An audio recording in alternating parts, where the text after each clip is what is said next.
Quels furent les commencements de l'homme? Où est née la civilisation?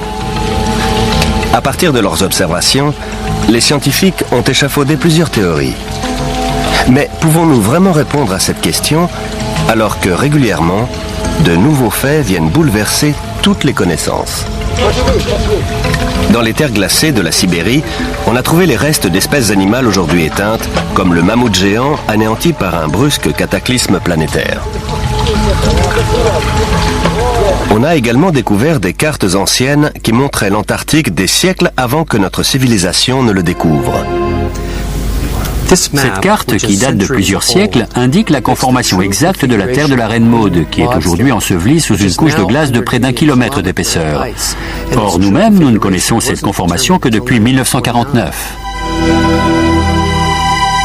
Il y a un siècle, un archéologue arrive à la conclusion que la cité de Tiwanaku, dans l'actuelle Bolivie, était un observatoire astronomique aligné sur la position des étoiles et du Soleil. Il en déduit son âge, 17 000 ans. Mais sa thèse fera sourire tous les spécialistes jusqu'à récemment. La seule correction que je ferai est due au fait qu'on dispose aujourd'hui de meilleurs instruments de mesure astronomique. Grâce aux satellites et aux ordinateurs, je dirais que le site a plutôt 12 000 ans. Quoi qu'il en soit, Tiwanaku reste la ville la plus ancienne du monde. Des géologues ont découvert que le Sphinx a été lavé par des pluies incessantes pendant des siècles. Or, ces averses n'ont pu survenir que des milliers d'années avant le règne des pharaons. Est-ce à dire que le Sphinx a été bâti bien avant l'aube de la civilisation? L'enjeu ici, c'est toute l'histoire de la civilisation. Il n'y a peut-être pas eu un déroulement linéaire de l'homme des cavernes débile à nous autres très intelligents avec nos bombes atomiques et notre dentifrice au fluor. Parfois, des faits nouveaux viennent bouleverser les théories dominantes. C'est sur ces faits que nous allons nous pencher aujourd'hui en compagnie de spécialistes qui élaborent de nouvelles théories susceptibles de changer notre regard sur l'histoire de la civilisation tout entière. Ce visage monumental a été sculpté par les Olmecs du Mexique. On pense qu'il y a 2000 ans au bas mont. Les traits sont nettement africains. Pourtant, les Noirs ne sont censés être arrivés en Amérique qu'après Christophe Colomb. Dans un ouvrage intitulé « L'archéologie interdite de l'Atlantide au Sphinx », Colin Wilson rassemble divers éléments indiquant l'existence d'une grande civilisation disparue à une époque antérieure à l'histoire.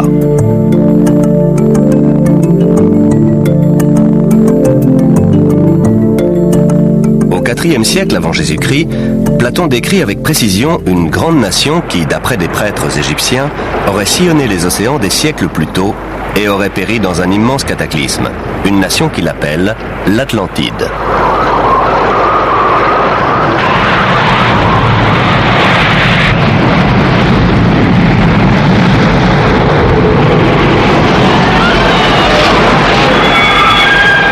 L'Atlantide, un grand cataclysme.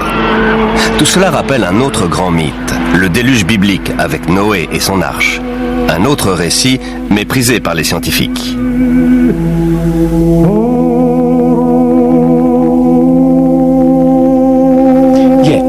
En qualifiant le déluge et l'arche de Noé de fables, les scientifiques ignorent tout simplement le fait qu'il existe des centaines de mythes analogues dans le monde. Sans compter que les récits hébreux et mésopotamiens font le même récit d'une catastrophe planétaire qui a quasiment éradiqué l'homme de la Terre avant l'histoire, c'est-à-dire avant la période dont on a des traces écrites.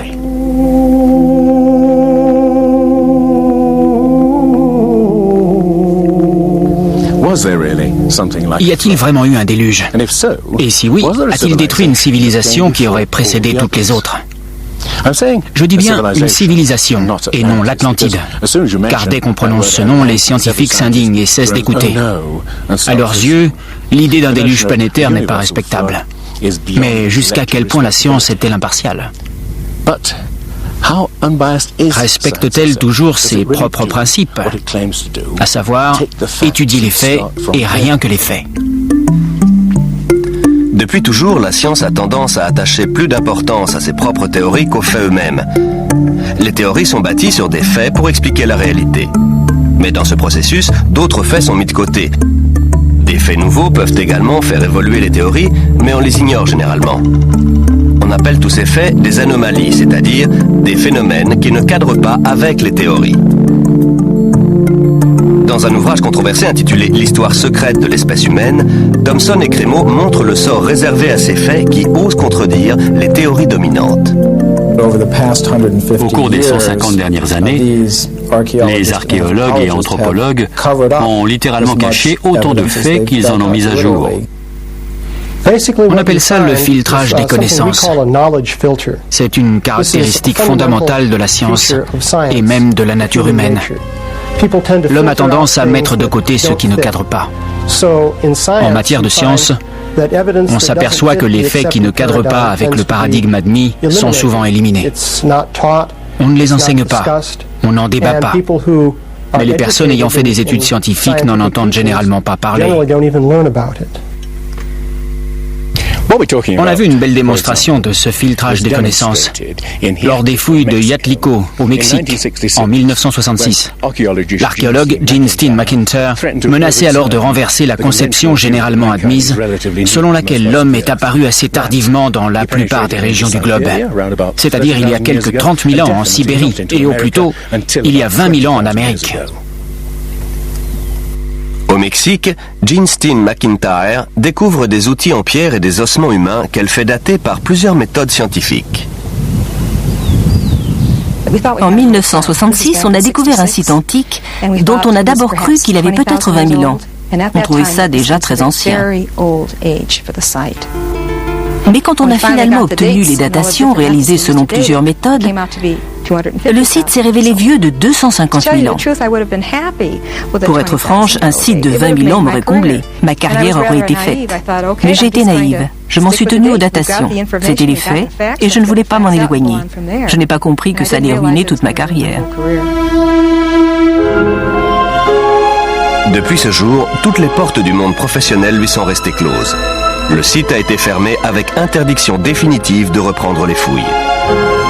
Cette année, soit 30 ans plus tard, d'autres archéologues ont découvert en Sibérie des traces de présence humaine remontant à quelques 300 000 ans. Une datation qui rend finalement la découverte de Gene Steen McIntyre moins invraisemblable qu'il n'y paraît. Ce n'est pas nécessairement une conspiration délibérée, au sens où des gens se réuniraient dans une pièce enfumée et décideraient de tromper sciemment les gens. C'est plus une autocensure qui se fait de manière spontanée au sein de la communauté scientifique. Quand un élément contredit la théorie dominante, les gens décident spontanément de ne pas en parler, de ne pas le révéler, ce qui signifie que la science ne peut plus progresser comme on pourrait l'espérer.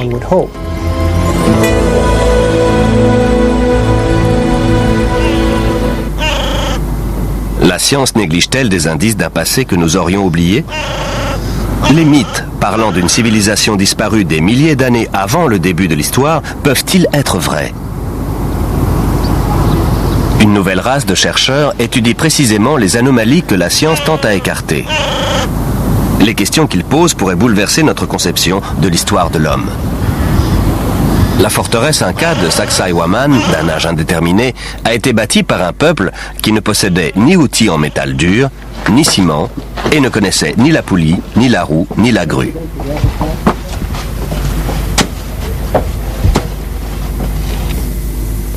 Regardez ce bloc.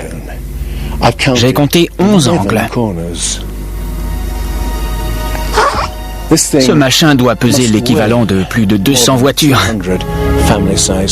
Cela montre le savoir-faire stupéfiant des artisans qui l'ont construit. Mais cela montre aussi autre chose. Une capacité incroyable à déplacer des blocs de pierre de cette taille. Comment ont-ils pu le mettre en place ? En Bolivie, les mystérieuses ruines de l'antique Tiwanaku démontrent la même ingéniosité, le même savoir-faire totalement inexpliqué.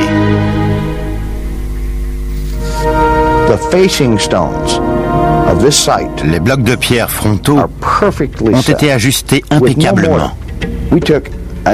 On a essayé d'introduire une épingle à la jointure des blocs. Impossible, à aucun endroit. Quelle perfection. Quand les conquistadors ont demandé aux Incas si c'était bien eux qui avaient bâti Tiwanaku, ils ont répondu que non. Ça a été construit des milliers d'années avant nous. Il est évident que ça a été construit par une civilisation très développée. Mais une découverte faite tout à fait par hasard nous montre bien son degré de sophistication. Les blocs de construction de Tiwanaku ne sont pas liés par du ciment, mais par une attache de métal des plus inattendues.